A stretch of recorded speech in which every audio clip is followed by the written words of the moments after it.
Nahmaduhu wa nasta'inuhu wa nastaghfiruh wa na'udzu billahi min sururi anfusina wa min sayyiati a'malina. Qala Allah Ta'ala fil Qur'anil Karim, wa takum minkum ummati yad'una ilal khair. Wa qala Rasulullah sallallahu alaihi wasallam, khairun nas anfa'uhum linnas. Amin ya rabbal alamin. Tetap mengajak bersyukur kepada Allah dengan berucap alhamdulillah, bersolawat kepada baginda Rasul dengan mengucap Allahumma sholli ala Muhammad wa ala ali sayyidina Muhammad. Berdoa untuk sahabat-sahabat pendopo Hadiah Center selalu dalam keridhaan, keberkahan dari Allah Subhanahu wa taala. Amin ya rabbal alamin. Sengaja hari ini pendopo Hadiah Center menggunakan uniform yaitu Nahdlatul Ulama, sebuah organisasi besar yang ada di negeri ini, yang hari ini merayakan milad yang ke-96.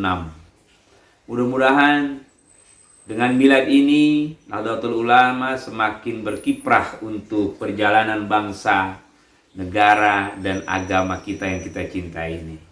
Makanya sengaja uniformnya dengan belangkonnya menyesuaikan.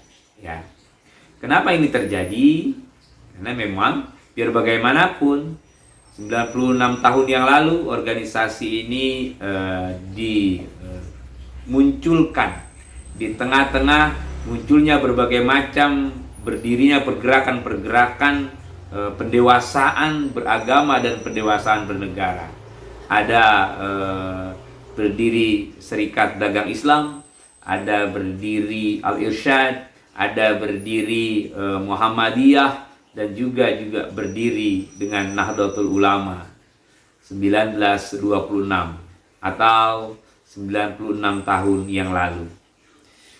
Bermunajat kepada Allah agar organisasi ini terus berkarya, berkiprah untuk mencerdaskan warga bangsa dalam memahami hakikat beragama dan hakikat bernegara. Dalam kondisi ini kami ingin menyampaikan satu narasi pendek tentang hakikat Nahdlatul Ulama dan juga apa yang dikatakan proses penyebaran Islam di negeri yang kita cintai ini. Sahabat pendopo Hadiah Center yang dimuliakan Allah, akhir-akhir ini sudah kita dapati beberapa statement-statement atau narasi-narasi yang seakan-akan ingin menghilangkan, seakan-akan ingin mengesampingkan tentang proses transformasi keislaman yang ada di negeri yang kita cintai ini. Ini perlu kita pahami dan perlu kita telisik di dalam terus menggali dan terus mendapatkan hal-hal yang berhubungan dengan agama yang kita cintai ini. Sahabat sekalian yang dimuliakan Allah, saya merasa kurang nyaman ketika memang dikatakan bahwa agama Islam yang ada di negeri yang kita cintai ini notabene-nya bukan berasal dari Jazirah Arab. Rasanya kurang nyaman dengan posisi itu. Perlu kita telusuri, ada teori Makkah, ada teori Persia, ada teori Gujarat, ada teori arus balik. Kesemuanya itu mengindikasikan bahwa apa yang dianut oleh masyarakat negeri kita ini, yaitu Al-Islam, memang yang lebih mendekati adalah teori Makkah, di mana para sahabat-sahabat Rasul, terutama Khulafaur Rasyidin, dan di bawahnya itu mereka yang menyampaikan Islam ke bumi yang kita cintai ini. Terutama mereka sampai ke lingkungan Samudra Pasai. Di luar dari kondisi itu, keterhubungan Nahdlatul Ulama dengan penyiaran Islam, kita perlu mengapresiasi dan berterima kasih kepada ulama-ulama yang kita kenal dengan nama yaitu Wali Songo. Ya, makanya saya menggunakan belangkon yang mencirikan daripada salah satu di antara Wali Songo. Di antara 9 Wali Songo ini, pendopo Hadiah Center ingin sedikit mengingatkan kita tentang siapa itu Sunan Ampel. salah seorang di antara 9 wali songo. Sunan Ampel ini kalau kita lihat dalam sejarah sering disebut sebagai nama Raden Muhammad Ali Rahmatullah atau Raden Rahmat. Beliau menyebarkan Islam di daerah Surabaya, Jawa Timur. Kalau kita pergi Wali Songo, kita parkir di apa yang dinamakan tempat bus, itu di stasiun menyeberang ke lingkungan Masjid Sunan Ampel, dan di belakangnya ada makam Sunan Ampel. Di terminal kita nyebrang ada makam Sunan Ampel. Dan di antara makam-makam di antara Wali Songo, Sunan Ampel ini yang paling berbeda. Kenapa? Karena dia hanya berada di lingkungan saja. Kalau yang lain-lain itu dibuatkan seperti rumah panggung yang ya boleh dikatakan sedikit klasik dan sedikit mempunyai aura-aura yang beda. Tapi kalau Sunan Ampel biasa saja. Nah, Pendopo Zikir Hadas Center ini sedikit mempunyai ketertarikan dengan apa yang diajarkan oleh Sunan Ampel. Apa yang beliau ajarkan? Sunan Ampel mengajarkan kepada masyarakat Indonesia pada saat itu, dan belum Indonesia, itu kan tahun 1401. Ya, luar biasa ya. Itu masih tahun muda ibaratnya. Itu ada yang dinamakan dengan namanya Moh Limo. Nah, ternyata Moh Limo ini diajarkan oleh Sunan Ampel, semua itu merujuk dari ajaran Rasulullah SAW. Jadi Sunan Ampel ini menyesuaikan dengan kondisi di lapangan masyarakat kita. Apa itu Moh Limo? Yang pertama moh main, yaitu tidak mau berjudi. Jadi Sunan Ampel mengajarkan kepada masyarakat negeri kita pada saat itu ada 5 moh. Moh main, moh ngombe, moh maling, moh madat, dan moh madon. Nah, ini jadi pelajaran kita dari Sunan Ampel. Kalau kita aktualisasikan, kita jalani, itu namanya kita mengikuti apa yang diajarkan oleh beliau. Moh main, yaitu tidak berjudi. Moh ngombe, tidak mau mabuk-mabuk. Moh maling, tidak mau mencuri.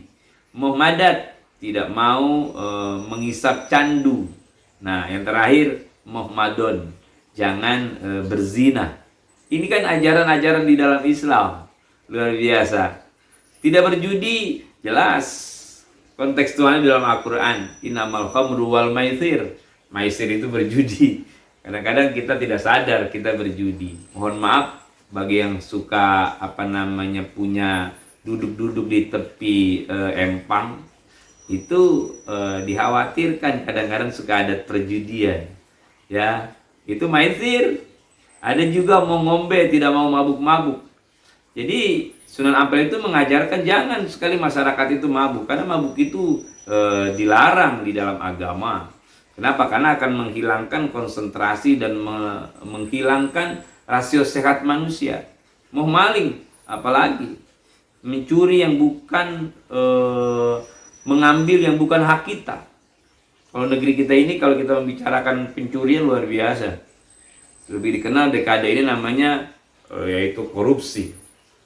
Kalau mereka punya jiwa rasa kasihan terhadap bangsa dan negara kita, tidak mungkin mereka melakukan itu. Coba kita pikir, ya, Kementerian Sosial saja yang seharusnya rakyat dibagikan atau diciptakan kesejahteraan, tega gitu.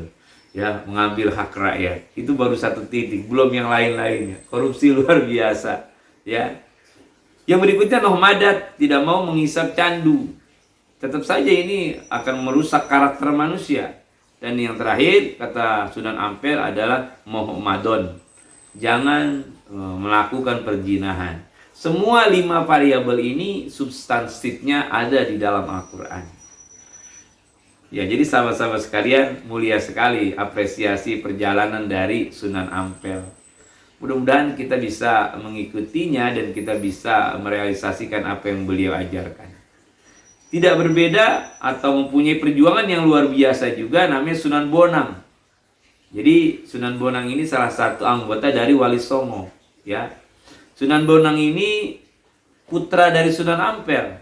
Nah, jadi saya ingin memberikan komitmen bahwa para wali songo itu semuanya garis darahnya lari ke Rasulullah Sallallahu Alaihi Wasallam. Jadi apa yang mereka sebarkan, apa yang pernah melakukan, kehidupan mereka itu semuanya lari ke Rasulullah. Ya, ada yang keturunan ke-21, keturunan 23, bahkan ada dalam satu penelitian keturunan ke-8. Ya. Jadi Sunan Ampel itu punya anak namanya Sunan Bonang. Sering kita lakukan itu apa yang dilakukan oleh Sunan Bonang. Pasti saya yakin sahabat pendopo Hadiah Center sering mendengar lagu Tombo Ati.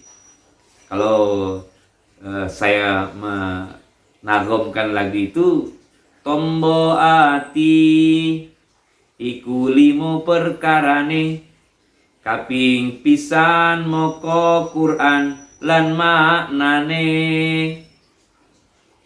kaping pindo salat wani lakonono, keping telu wong kang soleh kumpuluno. Itu kata orang sana, ya, kata orang sana. Jadi Tombo Ati itu ternyata dicikal bakali oleh Sunan Bonang. Ya. Jadi para sahabat pendopo Hadiah Center, ajaran-ajaran yang disampaikan oleh Wali Songo kesemuanya merujuk pada isi kandungan Al-Quran. Dan kesemuanya mereka itu dari 9 Wali Songo yang sampai hari ini kita sama-sama lihat makamnya, lihat keturunan-keturunannya, itu adalah bagian dari perjalanan Rasulullah SAW. Jadi ketika ada yang memberikan narasi, memberikan statement bahwa Islam yang ada di negeri kita ini bukan bagian atau hal-hal yang bersifat jauh dari Jazirah Arab, saya mempunyai pemikiran itu harus dihindari. Biar bagaimanapun, kondisi keislaman yang ada di negeri kita ini tidak lepas dari perjuangan para sahabat-sahabat Rasul yang kesemuanya itu dari Rasulullah SAW. Jadi kesimpulannya, Nahdlatul Ulama ke-90 tahun kita ucapkan selamat milad. Bermunajat dan bermohon kepada Allah agar Nahdlatul Ulama di era ini lebih mensterilisasi organisasinya dari kelompok-kelompok yang dinamakan kelompok liberal, kelompok sekuler. Yang mana kalau kita renungkan, tahun 1926 Kiai Haji Wahab Hasbullah dan Kiai Haji Hashim Asy'ari mengajak para umat untuk menjernihkan proses beragama. Jadi kalau sekularisasi, liberalisasi masih menggeluti Nahdlatul Ulama, itu kalau menurut hemat kami kasihan dan kasihan para pendiri daripada organisasi besar ini. Mudah-mudahan milad ke-96 ini semakin mewujudkan bahwa Nahdlatul Ulama itu ikut mencerdaskan pemikiran umat di negeri yang kita cintai ini. Dan apa yang baik pasti dari Allah, atas yang kurang sempurna atas kehilapan kami. Sekali lagi, terus berbuat, terus berkarya dalam efektivitas kebenaran. Saya yakin ini bagian dari apa yang diperintahkan oleh Rasulullah SAW dan apa yang diperintahkan oleh Allah. Ud'u ila sabili rabbika bil hikmah. Mari berdakwah, dan berdakwah. Demikian narasi pendek 14 menit saya sampaikan yang baik, mudah-mudahan kita mendapatkan pahala. Wallahul muwaffiq ila aqwamit thoriq. Assalamualaikum warahmatullahi wabarakatuh.